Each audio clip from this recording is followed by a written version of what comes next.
La serie de mensajes de este verano, recuerden que está basada en la primera epístola del apóstol Juan y se llama Una fe que vence. Porque el mismo texto lo dice, que esta es la victoria que vence al mundo, nuestra fe. Pueden pedirnos los devocionales, también van a andar circulando, escriban a secretaría y nosotros lo vamos a compartir. Los que no lo tienen todavía, eso se puede pedir aún, para que lo sigan. Y este verano nos centremos en el Señor, en buscarle.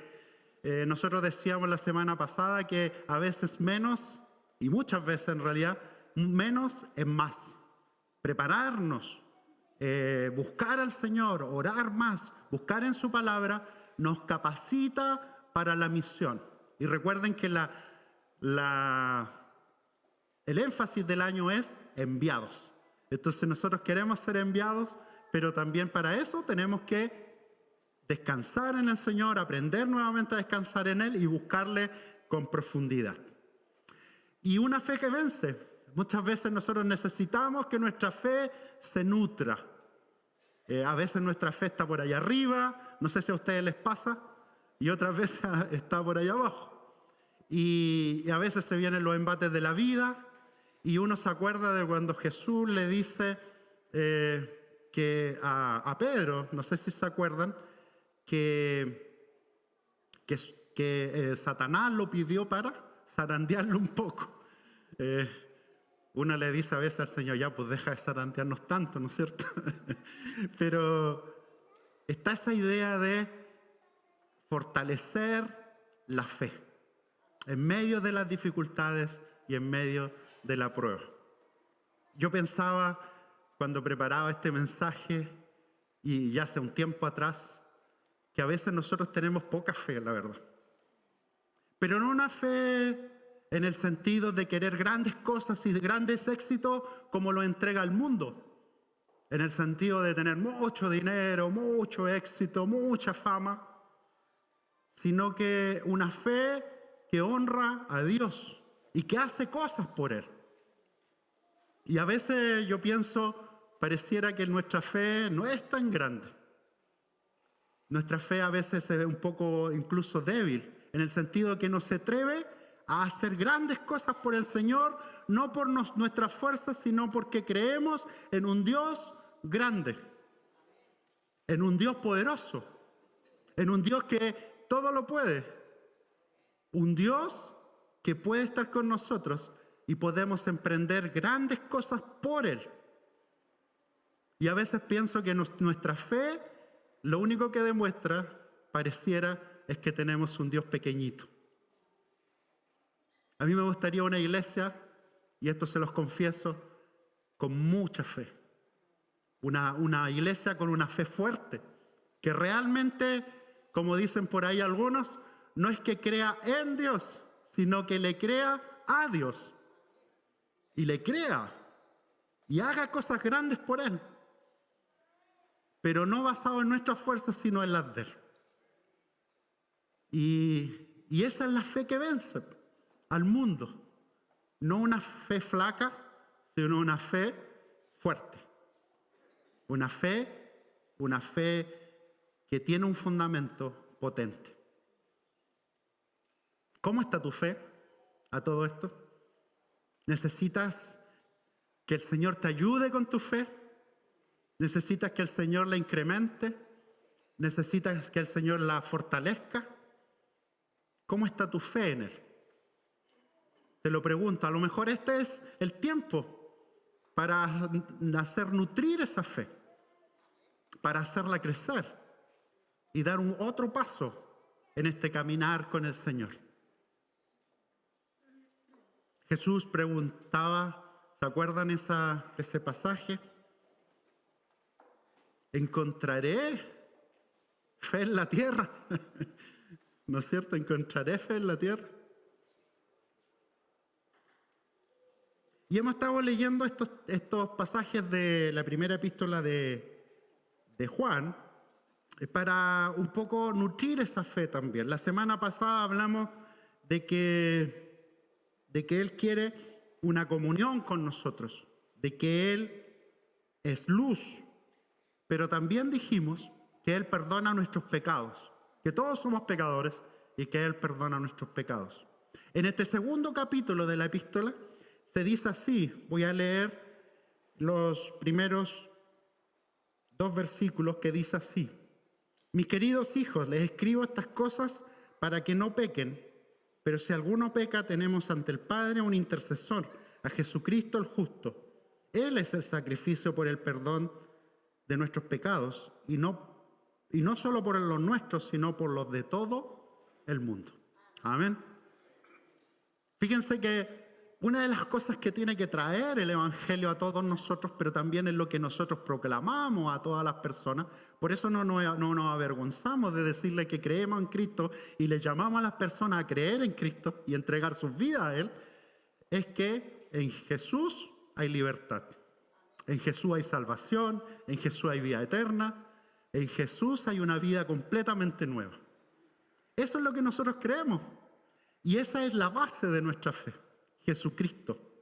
Entonces, en ese sentido, nosotros tenemos que ver que cuando nos volvemos a Jesús hay transformación y Él quita nuestras mochilas. No es que nos coloque más cosas, sino que nos libera. Y nos libera para vivir una vida abundante en Él. Si ustedes escuchan alguna vez un evangelio que le pone más carga a las personas, entonces ese no es el evangelio de Jesús. El evangelio de Jesús trae libertad.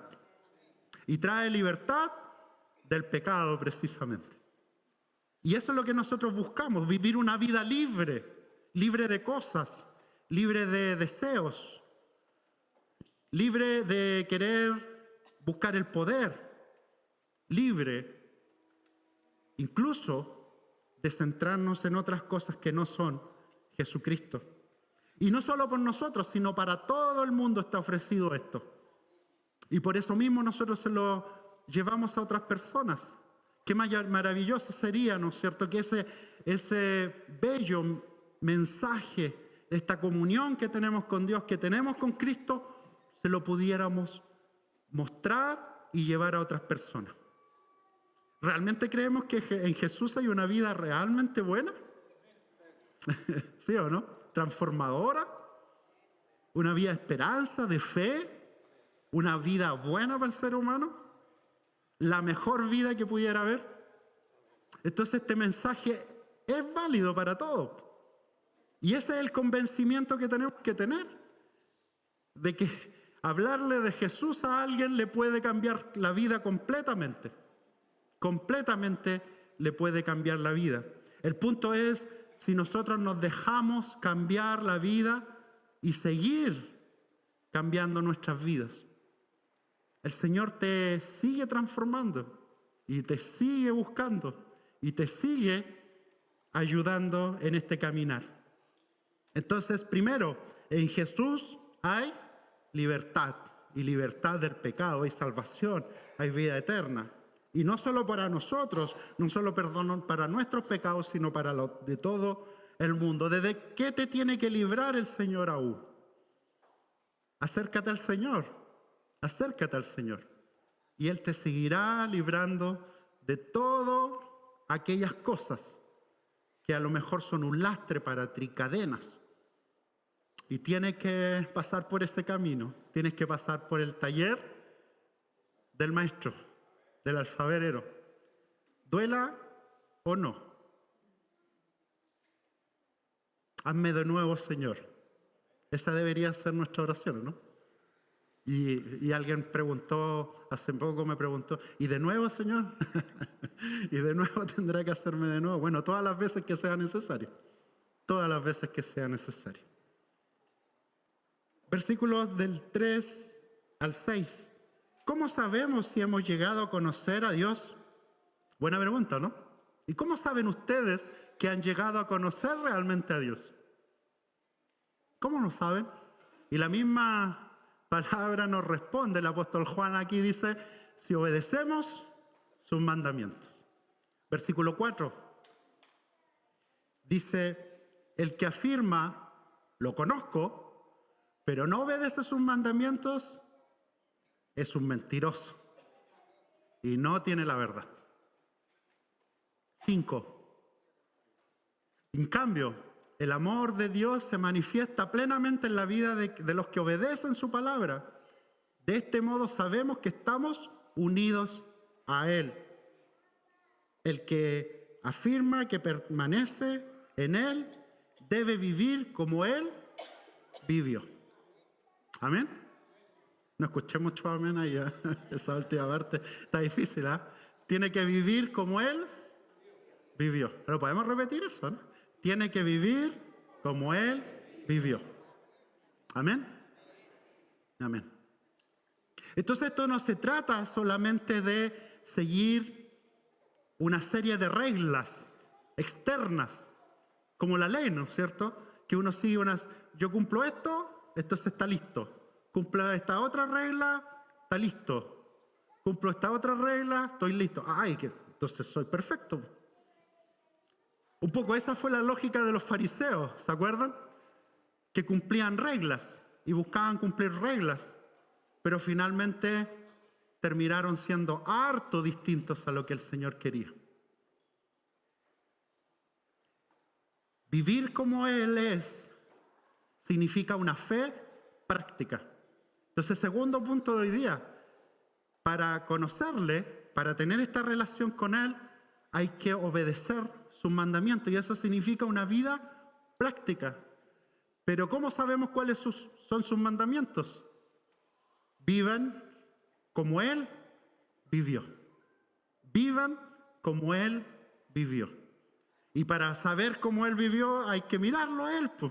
Hay que conocerle, hay que leer la palabra. Pero esto no tiene que ver con información, como aprenderme versículos de memoria. Y no me malentiendan, no está mal aprenderse versículos de memoria, pero se puede tomar como pura información y no lo llevo a la práctica. Y aquí lo que le está diciendo el apóstol Juan es: lleven a la práctica lo que ustedes ven en Jesucristo. E insisto, no significa una serie de reglas, porque alguien, como somos algunos más matemáticos, entonces van a decir, es que entonces tenemos que tener una rúbrica. ¿Sí o no? Una rúbrica que diga esto, todos los indicadores, por favor. Y de ahí vamos checklist, diciendo esto. No se trata de eso, sino se trata de una relación profunda con Cristo. Se trata que en el caminar, en el relacionarme con Él, yo le voy conociendo y sé cómo Él es y cómo se comporta. Entonces puedo vivir como Él vive. Llamémoslo así, es un arte. El arte de vivir es un arte. Yo no sé si alguien de ustedes aquí sabe algo de construcción. ¿Sabe alguien de algo de construcción o no? ¿Alguien ha hecho algo así? Hoy nadie levanta su mano, imagino que hay varias manos ahí. Algo saben de construcción. Los que estudiaron construcción, estoy hablando esto para los que estudiaron algo, le enseñaron cómo eran los temas de los planos, a leer planos, incluso a lo mejor alguno aprendió a hacer planos. Pero fíjense que es muy distinto a llevarlo a la práctica. Y los que saben desde la práctica es otra cosa muy distinta a veces a lo que es el modelo, ¿no es cierto? A mí me pasó hace años atrás, yo estudié, una de las cosas que estudié cuando estuve en el liceo, un liceo técnico profesional, fue electricidad. Y los circuitos los hacía, pero excelente, en el panel. Me quedaban, pero excelente. Y sabía cómo funcionaban y todo. Yo estudié electricidad automotriz. Pero después, cuando me fui a un taller a trabajar, y yo no sé si ustedes han visto los circuitos de los autos, pero a veces son un tubo, yo digo tubo, con una cantidad de cables que sabe uno para qué es cada una de esas cosas. Y si uno no aprende para qué es cada cosa, es harto difícil a los modelos de circuitos que nos mostraron. Porque más encima aquí vienen todos juntos. ¿Y cómo aprendo yo entonces la parte práctica? ¿Se fijan? Mirando. Probablemente va a tener que haber un maestro que me va a enseñar. Lo mismo que en la construcción, ¿no es cierto? Los que aprendieron en la construcción tienen que aprender, comenzar como aprendices. ¿Sí o no? Y a lo mucho al principio van a tener que echar los desechos a la carretilla e ir a botarlos, ¿no es cierto? Todos parten de lo más bajo. Y después van subiendo y van aprendiendo y van poniendo en práctica cada una de las cosas. Y eso funciona en la vida. Un maestro tiene que enseñar. Fíjense que en la vida cristiana es lo mismo. Es un arte, mirando, haciendo algo y de pronto equivocándose. Y de pronto, yo no sé si a ustedes les ha pasado, pero van a tener que sacar la corrida de ladrillos que recién pusieron, que según ustedes estaba tan bonita. Y después la tienen que sacar. Y todos nos hemos mandado, como decimos en Chile, con doros en el tema de reparar cosas, ¿no es cierto? Y a veces aprendemos, pero otras veces tenemos que deshacer. Pero los errores también nos ayudan para poder seguir aprendiendo más. Y siempre bajo la guía de un maestro. En este caso, el maestro para nosotros es Jesucristo. Amén. Él nos enseña con su ejemplo. Y por eso digo, es un arte.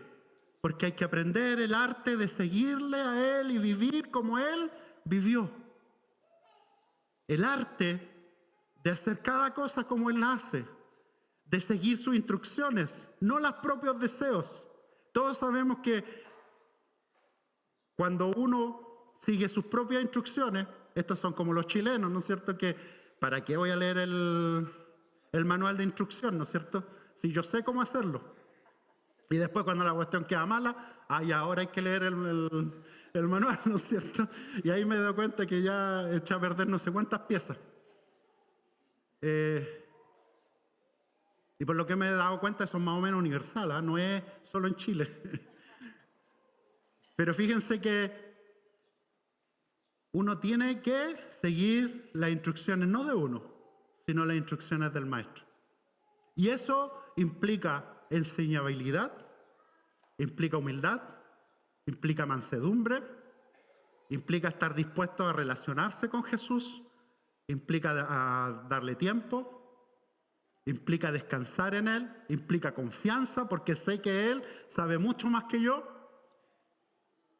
Implica simplemente estar unidos a Él, permanecer en Él. ¿Se acuerdan que el año pasado hablamos de eso? Permanecer en la vid.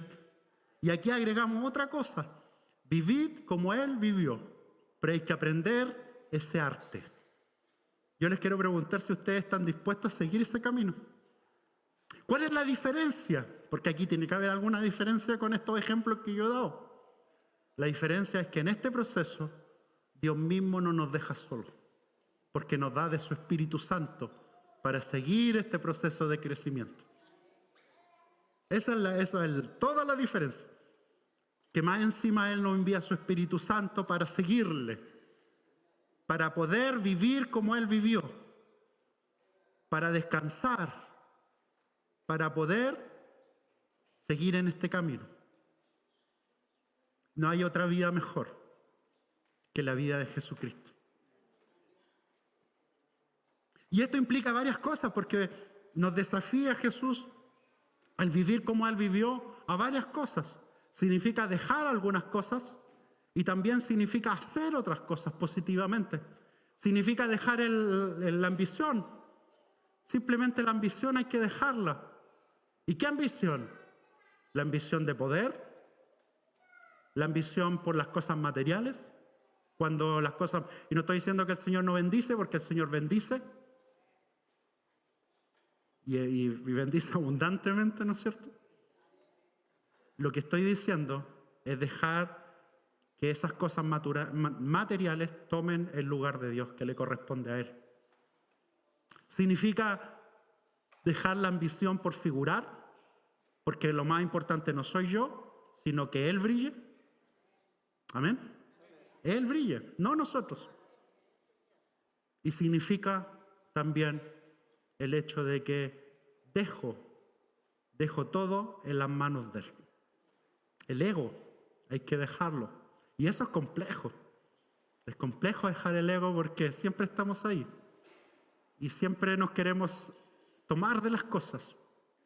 Algunos pareciera que que aman sus problemas. Es como que no los quieren soltar. Es como que si parecen los problemas, como que les gustara estar con ellos. Y algunos me están diciendo que no porque no les gustan, pero a algunos sí les gustan.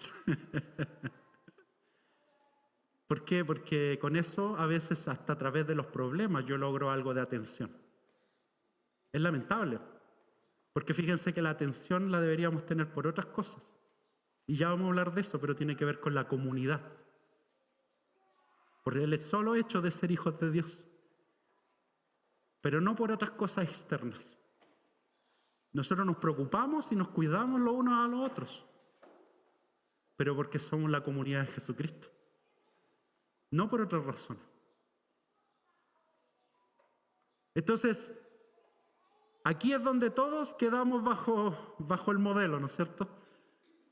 Jesús es el modelo, nosotros somos todos pecadores que tratamos de asemejarnos a ese modelo. Por la gracia de Él y por su propia gracia nos sigue al final atrayendo a sí mismo. ¿Amén? ¿Quieres seguir ese modelo? ¿Quieres vivir como Él vivió? ¿Quieres tomar ese compromiso hoy día en la mañana de decir yo quiero ser como Cristo? ¿Cuesta o no? Da miedo. Da miedo porque yo cuando converso con las personas me dicen es que yo no tengo la capacidad para hacer eso. Y yo les digo, nadie tiene la capacidad. Nadie tiene la capacidad porque esto no es por tus fuerzas, sino que esto se hace con las fuerzas del Señor. Él empodera con su espíritu, Él transforma con su espíritu y nosotros confiamos en Él, no en nosotras, no en nosotros. Y eso es para nosotros lo que nos da la confianza. Y por eso es importante tener fe. Esa fe en Él que me puede transformar. Una fe en Él que me puede cambiar. Una fe en Él que me puede dar una vida nueva, con esperanza, que me puede renovar las fuerzas. ¿Cuántos necesitan renovar sus fuerzas en Él? Realmente descansar en el Señor. Realmente volverse a Él y no a nosotros mismos. Realmente decirle, Señor, yo confío en ti. Pase lo que pase, tú vas delante. Y aquí viene otro tema que tiene que ver con lo que decíamos la semana pasada, porque dijimos que Dios es luz y en Él no hay ninguna oscuridad. ¿Se acuerdan? En Dios es luz y en Él no hay ni una oscuridad. Pero fíjense, ¿y cómo se manifiesta eso en la práctica?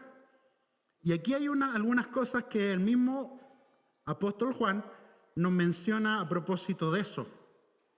Dice en el versículo 9 en adelante, el que afirma que está en la luz, pero odia a su hermano, todavía está en oscuridad.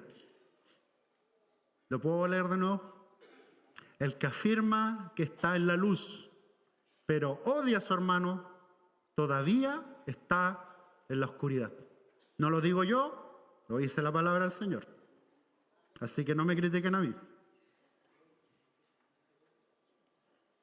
El que ama a su hermano permanece en la luz y no hay nada en su vida que lo haga tropezar.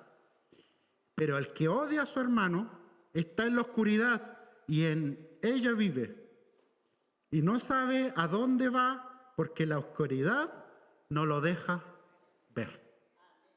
Amén. Una de las cosas prácticas de estar en la luz, de permanecer en Jesús, es que nos amamos los unos a los otros. Ahora, este no es un amor, llamémoslo así, ideal, sino que es un amor práctico. Es un amor práctico. Que yo me preocupo del otro. ¿Significa que no vamos a tener dificultades? No, somos seres humanos. Pero cuando tenemos dificultades prácticas en nosotros, nos perdonamos. Y nos pedimos perdón. Y tratamos de arreglar las cosas. ¿Significa esto que no vamos a pensar diferente. Sí, en algunas cosas vamos a pensar distinto. Y vamos a tener perspectivas distintas. Pero aún vamos a seguir adelante trabajando juntos. ¿Por qué? Porque Jesús está en el centro de nuestras vidas. Esa es toda la diferencia. La diferencia es Jesucristo en medio de nosotros. Y fíjense que lo que estamos diciendo es, y yo espero, hermanos, hermanas, que tomen esta palabra. Si ustedes tienen efectivamente odio por alguien, hay que pedirle al Señor que sane eso. Hay que pedírselo: Señor, necesito que sanes eso en mi vida. Porque el corazón humano no está hecho para albergar odio. Jesucristo no lo creó para eso. Algunos tienden a confundir el odio con el enojo. Obviamente nos vamos a enojar, pero también la palabra nos dice que el sol no se ponga sobre tu enojo, o sea, arregla el asunto pronto. Eso significa. No odio, no violencia contra las personas. De hecho, Jesucristo en su mensaje, cuando vino a la tierra, y en su mensaje me refiero en la acción, no solo de palabra, Él recibió la violencia. Él fue crucificado, y si nos acordamos, algunas de las palabras que Él dijo en la cruz, clavado en la cruz, por nosotros, por nuestros pecados, dijo: perdónalos. ¿Por qué? Porque no saben lo que hacen. Esto no estamos diciendo que uno no se oponga al mal, porque al mal hay que ponérselo. Hay que ponerse al mal. No estamos diciendo una fe ingenua, pero estamos diciendo cuando realmente uno odia a otra persona. Y en una iglesia donde está Cristo, donde está su Espíritu, necesitamos estar unidos en el Espíritu de Dios, en una misma fe, en un mismo bautismo. Necesitamos que su presencia se manifieste completamente y no albergar odio o violencia sobre alguien. Eso no es de Dios. Y cuando eso pasa, Dios no está presente en nuestros corazones. Porque lo dice clara la palabra. Dice: no está en la luz. Lo dice claramente. No lo digo yo, lo dice la Biblia. Pero ¿en qué podemos descansar, hermanos, hermanas, para ir cerrando este mensaje? ¿En qué podemos descansar? En que el Evangelio del Señor está con nosotros aquí, que su presencia está con nosotros y que Él nos vuelve a llamar a que tengamos una comunión profunda con Él. El Evangelio es para todos, para todos. Y eso significa para los niños, significa para los adolescentes, significa para los jóvenes, para los adultos. El Evangelio está para todos nosotros. La presencia de Cristo, y Él quiere tener esa comunión profunda contigo. Quiere tenerla y se está acercando a ti. Con esa convicción es la que tenemos que seguir predicando, y podemos descansar en sus brazos y decir que en los brazos de Jesús estamos tranquilos, que podemos echar todas nuestras cargas, todas nuestras ansiedades en Él, porque Él cuida de nosotros. Y podemos confiar en eso, confiar en que Él efectivamente transformará mi vida y me cambiará desde dentro hacia afuera. Que podré reflejar esa vida de Jesús a los demás y que su Espíritu Santo me llenará. Y quería leer estos versículos porque son preciosos. Al final, como una especie de de oración para ir terminando, que está en el versículo 12 adelante, y me gustaría que los leyéramos juntos. Hacemos ese ejercicio de leer juntos estos versículos hasta el 14, y para que veamos cómo Juan nos llama hijos o hijitos, porque está preocupado como un pastor, como un padre está preocupado de nosotros, inspirado por el Espíritu Santo, y les dice esto. ¿Lo leemos todos juntos? Les escribo a ustedes, queridos hijos, porque sus pecados han sido perdonados por el nombre de Cristo. Les escribo esto a ustedes, padres, porque han conocido al que es desde el principio.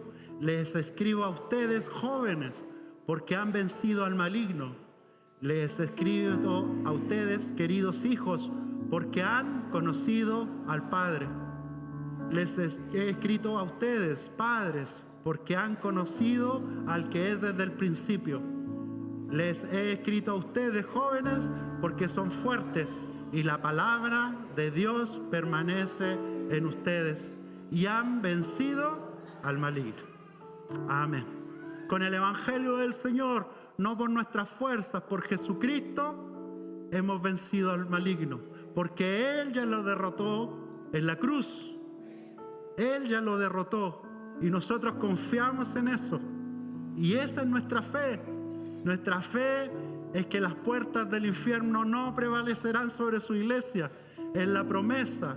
Y nosotros creemos que cuando nosotros recibamos poder de Él, podremos predicar el Evangelio en todo lugar, partiendo desde Jerusalén, en Samaria, en toda Judea, en Samaria y hasta lo último de la tierra. Eso es lo que nosotros creemos.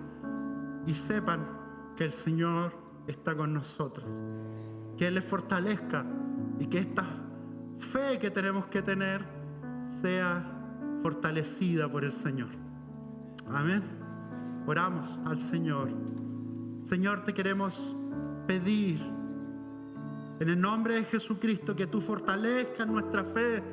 No queremos tener una fe pequeña, sino una fe fuerte en ti, no por nuestras fuerzas, no para ser reconocidos por nuestra fe, sino para glorificarte a ti. Señor, queremos que tú te glorifiques en nuestras vidas y que tú nos fortalezcas. Ayúdanos a hacer crecer nuestra fe, Señor. Ayúdanos a fortalecer nuestra fe, Señor. Queremos vivir una vida que te agrade. Ayúdanos a vivir como Jesús vivió. Y te quiero pedir una bendición por todos los presentes, que tú les transformes, que tú esculpas a Cristo en sus corazones a través del poder del Espíritu Santo, que tú les des esperanza, que tú les levantes el ánimo, que les fortalezcas para acercarse más a Cristo.